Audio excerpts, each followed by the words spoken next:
Hey everyone, welcome to another edition of Lessons from My Mentor. I'm a huge Vikings fan. I don't know if most people know that. So I'm at US Bank Stadium, which is an awesome stadium. You know, this is fairly new and it's pretty great, and it's designed for the experience, to maximize experience for both players and attendees. So it's thrilling, the home opener. So this is being recorded September 13th, Friday, September 13th.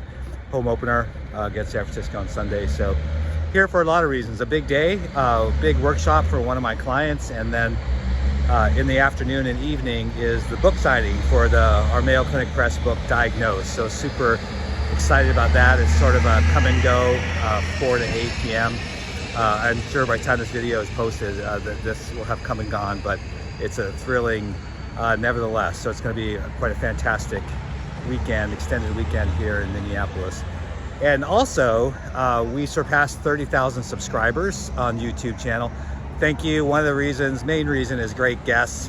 And as always, there's no commercials, there's no ads, there's no sponsors. So it's just content. So thank you for doing that. It's pretty amazing. It's funny, sometimes the videos, I'll actually, after I produce the videos, I throw them up on the appropriate playlist on YouTube, but I might not advertise it or what I call drop it for some time later. And so sometimes it might be a couple weeks just because there's such a backlog, and there'll already be a few thousand people who've watched it. And I don't know the algorithms on YouTube well enough, but they kind of get served up, based on your interests, things like that. So really thrilled about it. I wanted to talk, it's appropriate being here at Vikings at US Bank Stadium. I want to talk a little bit about competition and what it takes to be at the top. And I learned this. None of them were formal mentors. These are coaches from Team USA Triathlon, coach from one of the pro cycling teams. I had a chance. I just run into these opportunities in life, where you're suddenly eating dinner and you're sitting next to the manager of the Tour de France team, So I always ask questions. That's my thing. Who was it? It's not Aristotle. It's one of the Plato or Socrates. I think it's Socratic method, right?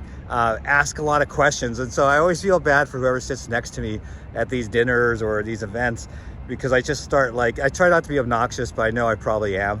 But I just start asking questions about leadership and in particular, when it came to athletics, but there's a corollary in leadership. What does it take to be a podium finisher, top 3? And what's the difference between a podium finisher and let's say a top 10 finisher? And there's a huge difference. And there's not much of a difference in the athlete themselves in terms of what they're capable of. So this is important, because it's the same in leadership. I think a lot of us have the ability to be the CXO, have the ability to be the CXO. There's only going to be a podium finisher, right? Because there's not that many roles. So there's going to be a lot of top 10 finishers. What's the difference? So I'm telling you, it's not. So go back to the sport example. It's not necessarily the talent. The talent's going to be about the same. If you look at the Olympics, the 100 meter was won, and if you saw the photo finish, I think every person in that final heat, and there's at least 8 people, maybe 10, were within 0.0 something seconds. So they all have the same athletic capability, and I think a lot of us have the same leadership capability. But what differentiates that top 3? And here's what it is. It's risk. Who's willing to take the risk? Because if you risk and maybe don't make it, you fail, something happens, you push too hard out of the start, you do an early start, you get a late start because you're so amped on being a podium finisher, and so then you just drop in the top 10. And so that has repercussions, whether it's in sport or career, because maybe in sport you have sponsors, and the sponsor only wants a sponsor or willing to pay top dollar for podium finisher, or for someone who's consistently in the top 10. But if you blow it and you try too hard, something happens, you take that risk, and you fall out of the top 10, or you get last with however number of people are in your particular race, then your sponsor might look side eyes at you, or lose faith and confidence in you, and maybe eventually, if you had too many of those, would give up on you.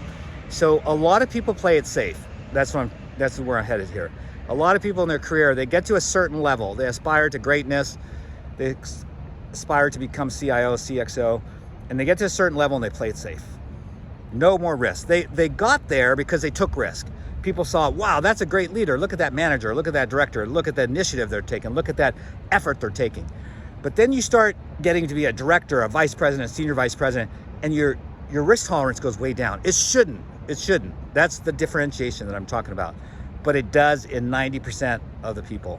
Just think about what I'm saying, and then think about your organization or previous organizations, and tell me if it's not true. So do you often wonder, I have, like you look above you and you're like, how did that person become CXO?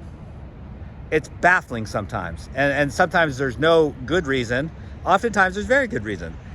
But a lot of times you just scratch your head. And I know that person, when they were a director, a vice president, was a risk taker, had courage, took initiative, had passion. But something happens when you get to that level, that next level, where you reduce your risk. You're afraid. You're afraid to get fired. What if you take a risk and it doesn't work? That you're going to drop out of that top 10. You won't even be in that top 10. So play it safe. And you have a good career. You're working for a good company. You're doing good things. You're making some money. You probably have a family at this point. You want that stability. And so that's what happens. And that's why those people that you kind of scratch your head, like, how are they in that role? Well, they got there because they did some pretty badass things, but then they got complacent. And that's fine. There's no judgment against it. But if you want to get to that top level, if you want to have maximum influence in your life, if you want to save, like for me, how many lives can you help save by bringing together technology and clinical and operations? You got to keep pushing, even if that means you get fired. I've been fired. I take it as a badge of honor. I was told, I was so, no, I wouldn't say depressed, but I was like bummed out. And, I had so many people come up to me, senior leaders, CXOs, saying, Ed, don't worry about it. I was fired. They're not public about it, but almost every great leader has been fired. So don't worry about it. So push, do what's right. You got to align your heart, your mission, your passion, your calling to what you're doing. Don't let others or society push you down and keep you down from being that courageous leader that's changing the world or changing your city or changing your institution.